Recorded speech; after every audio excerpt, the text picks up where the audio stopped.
Mana uri mana koko ndagarutse bantu wanjye we n'igitenge 250 ubasuhuza kandi rwose mugumye mubane nanjye mukore subscribe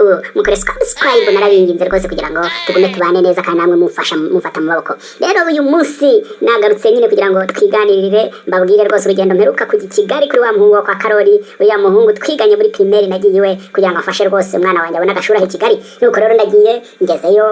baranyakira macyo kunywa rwose kigeri kingeraho mererwa neza ndavuga nti yewe n'ahantu rwose wajya byibura hagaruka buri cyumweru eshaka gutindi arota icyo ashonje koko. Reka rero turicaye mu kanya byo kurya mugeze nimugoroba biba biraje nuko ngiye kubona mbona bazanye agakoma k'imboga n'uduce tw'imigati nuko kuvuga ngo ako gakoma ni potage nuko ndibwira ariko se nta bantu b'i Kigali mwokagira imana mwe tugiye kurarira agakoma n'utugati mba bavuze yuko nta bantu se nta nyenzara ko narinzi ko ari abakire b'abaherwe uku niko barya nuko ariko ndavuga nti ugiye buryasazi yazimira nzima ubu rero biraba ngombwa kwirwanaho ntabwo tumenyereye kwirarira ibijumba n'ibishyimbo umuntu akakubita akavutura ndabizi ntidaburarano yewe ndeka nirwaneho wenda ndebe ko nabona utungeza mu gitondo museke w'abana nyine wasanga rero mutazi n'amasaha y'ikinyarwanda kubwo ariyo nkoresheje ugasanga muntera amabuye. Nuko rero abantu mwe ndabanze baretse bariyaruriye nkabona barashyiraho utuntu duke nuko batese igitwenge kutarura nterega burya urabanza ukareba iyo nyir'urugo ateye n'uburyo urabanza ukareba iyo nyir'urugo ateye nawe akaba yitera nuko baraseka ariko byari n'ukuri kuko nashakaga kureba nyine uburyo biyarurira nuko mbona bashyizeho utuntu duke ndavuga nti byose ndi bubikurikize reka njyewe tumenyereye kuvutura shyizeho rero ndujuje nuko sahani rwose nushaka koma utugati ndegereye nuko ndongera ndiyongeye ntireka ngire vuba niyongere batarahaguruka ku meza wenda bikaba ikibazo koze vuba ndwana nabyo ngiye kubona mbona nyine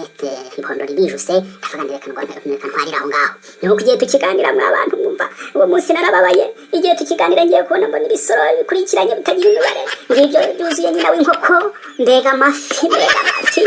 mwokagira imana ewe umva narumiwe ndavuga ntariko se kuki abantu batatanga urutonde rw'uburyo abantu bari burye kugira ngo bamenye n'uburyo bifata urabona aho n'inda nayujuje nta cyumba na kimwe ibyumba byose nabirangije byuzuyemo amazi gusa none ngiye kubura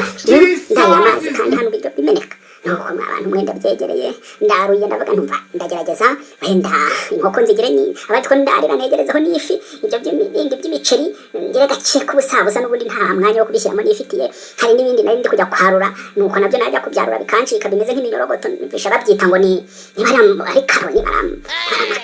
nibara amakaro ibyo byarananiye ndavuga nti kaza kunteza abantu reka n'ubundi byihorere umva ibyo byo narabyihoreye pe narabyihoreye ndavuga nti ntaza kwiteranya nuko hafi aho hari agasozi mwa bantu b'Imana magatukuye ariko gake ndavuga nti kano gasozi gashobora kuba ari injyana muntu na kumuntu agashyizeho nuko ndunzeho nuko noneho ngiye kubona mbona nyir'urugo aranyitegereje arambwira ati ariko se atukunda urusenda kurwa arirwo niriko niba urusenda ni ibintu byanjye nawe ko ari ukwikura mu kimwaro nari ndi gushyiraho ntazi ko ari urusenda nsenga Imana mu mutima ntibibe rukazemo kagira Imana mwe nuko rero ndatangiye ndariye ngikora mu biryo ngo amarira arashoka n'ikiyakamwira karandenga nuko barabona ndeba n'inkeke ndebye hirya ndeba hino nuko barambaza batese igitwenge bigenze bite nuko ndababwira nti rero kumureba ngira ikibazo gikomeye ngira ikibazo cy'igifu kijya kivumbura kikanga ibiryo rimwe na rimwe kikantesa n'ubu rero ndumva gitangiye imyigaragambyo kandi iyo bigenze gutya ibiryo ndabireka nta kibazo rero niba uko ibyawe bigenze ntawe ubwo rwose nimumpa amazi yo kwihembura ubundi munyesha aho ndyama ndabashimye rwose muri abantu beza kandi Imana ibaha imigisha nuko sibwo rero babwiye umuhungu bati mwereke icyumba cy'abashyitsi nuko arajyanye mbona n'ucyumba n'urugwererane mbona bashashe urugwererane neza hano ndaharana mwokagira Imana mu mwana aranyereka atariko ati ku muryango ukurikiyeho hari icyumba aho ngaho niba ushaka kuza kugira uko wigenza wiherera harimo ubwiherero harimo tuwarete harimo naho kogera ntinyereka mwana ntungire urutoki ati dore kiriya ni tuwarete ati kogera ni hariya ni kiriya kimeze nk'igikonoshwa nicyo kimeze nk'igikono nicyo cya tuwarete ati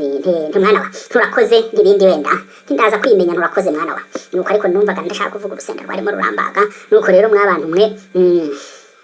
buriya bigeze nijoro rero bya bintu birangaruka birivanga nuko nshaka uburyo byose bishaka gusohoka nuko ndavuga ndireka ndi hahandi banyeretse mu kwiherera mpageze ndwana na hahandi rero kuko iwacu turasutama nuko nshaka aho sutama ndahabura cyakora ndazamuka kuri cya kintu banyeretse sutama hejuru mbona ntibiri gukunda neza ariko burya ikoranabuhanga ni ryiza nibuka ko hari umugabo witwa Bishop Gafaranga wavuze ko yageze i Kigali toilette ziramucanga maze nuko ngo yaramenyereye gusutama nk'uko iwacu tubigira ngo kandi ahandi bo bicara bakagubwa neza bagakora ibyo bakora bicaye nuko rero ngo ariko byaramunaniye n'ubu ngo acukura imisarani y'ibiti agatinda kuko i Kigali mu nyumviremo akagira Imana ariko njyewe ndavuga nti rero nyishyizemo akandi bagabo reka nicare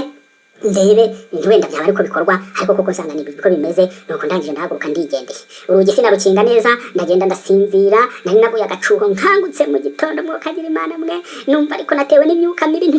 nibaza ukuntu byagenze biranyobera muri ako kanya wa mugabo mbere ko ajya kukaza arakingura ngo azarebe uko naramutse ngo asezere bwari buke nigendera ngiye kubona yumva imyuka mibi yuzuye mu cyumba nuko nawe aratokeye biganga by'ubusa ndamubwira nti rwose ibi nimwe mu bitera mufata abantu mukabaryamisha hafi y'umusarani